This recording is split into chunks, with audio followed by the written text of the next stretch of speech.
వారికి వచ్చినాడు మన పొంగులేటి సీనన్న గట్టిగా సపోర్ట్ కొట్టండి, గట్టిగా అక్కడ అందరూ కూడా గట్టిగా సపోర్ట్. కొత్తగా ఎన్నుకోబడిన సర్పంచులు, వైస్ సర్పంచులు, ప్రజా ప్రతినిధులు,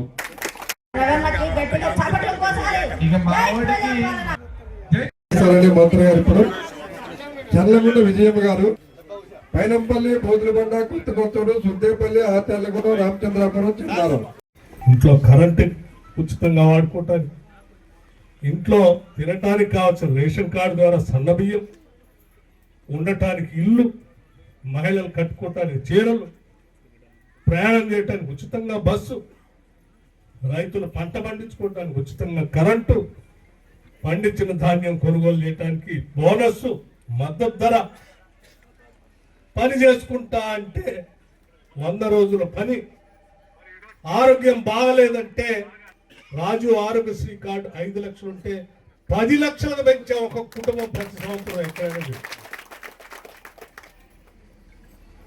అంటే ప్రతి కుటుంబానికి, ఊళ్ళల్లో ఉన్న ప్రతి కుటుంబానికి ఏదో ఒక పథకం తీసుకొచ్చి ఆ కుటుంబం ఇబ్బంది పడకుండా రాష్ట్రంలో ఉన్న ఆర్థిక వసతుల్లోనే ఏదో ఒక పథకం చేసి అందరికీ అందించి, ఇది మన ప్రభుత్వం మన కోసం పనిచేస్తుందనేటువంటి నమ్మకం కలిగించాం. కాబట్టే ఈరోజు ఈ రాష్ట్ర వ్యాప్తంగా మొన్న జరిగినటువంటి స్థానిక సంస్థల ఎన్నికల్లో దాదాపు 65 నుంచి 70% ఈ రాష్ట్రంలో కాంగ్రెస్ పార్టీని, ప్రభుత్వాన్ని ఆశీర్వదించి పెద్ద ఎత్తున సర్పంచులు గెలిపించారు. మీ అందరికి కూడా నా హృదయపూర్వక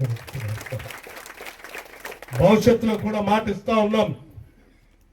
ఈ ప్రభుత్వం మనది, మనందరిది.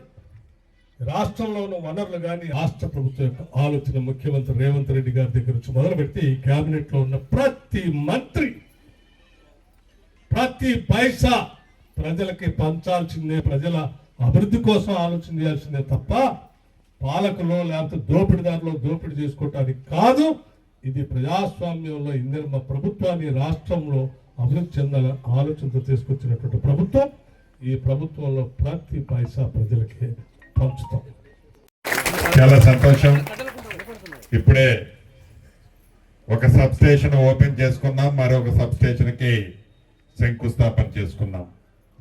అనంతగిరి సబ్ స్టేషన్ 220 kVది సుమారు 225 లక్షల రూపాయలతో ఓపెనింగ్ చేసుకున్నాం. కామంచికల్లి సబ్ స్టేషన్ 175 లక్షల రూపాయలతో శంకుస్థాపన చేసుకున్నాం. గౌరవ మంత్రివర్యులు, ఉప ముఖ్యమంత్రి చేతుల మీదుగా.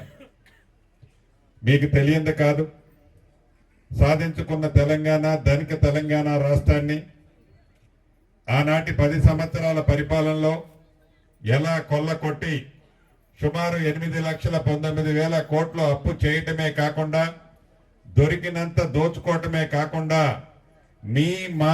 మన అందరి కష్టార్జితాన్ని ఆనాటి దొరవారు ఎలా కొల్లగొట్టిన తర్వాత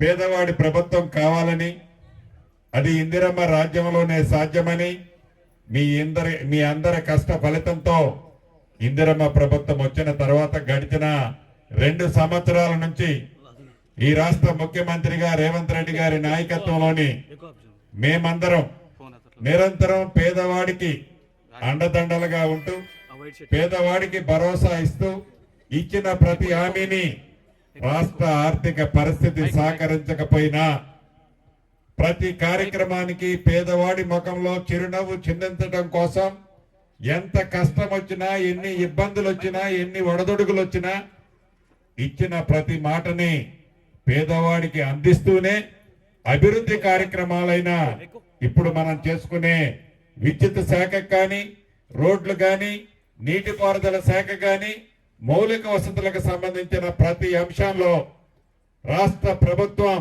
2 కళ్ళల అభివృద్ధిని, సంక్షేమాన్ని చేస్తూ మొన్నటి స్థానిక సంస్థల ఎన్నికల్లో ప్రజల ముందుకు వస్తే రాష్ట్ర వ్యాప్తంగా సుమారు 75% సర్పంచుల్ని మీ దీవెనలతో ఈ ప్రభుత్వానికి పూర్తి మద్దతు ఇచ్చినందుకు ఈ వేదిక ద్వారా రాష్ట్ర ప్రజలకి, ముఖ్యంగా గ్రామీణ ప్రాంతంలో ఉండే నా కుటుంబ సభ్యులకి అభినందనలు కృతజ్ఞతలు తెలియజేస్తున్నాం. దీనికి కారణం ఒక్కటే, ఆనాటి తరువాతి పరిపాలనకి ఈనాడు పేదవాడికి భద్రత భరోసా కల్పించే ఈ ఇందిరమ్మ ప్రభుత్వానికి తేడానే మొన్నటి ఎన్నికల ఫలితాలు.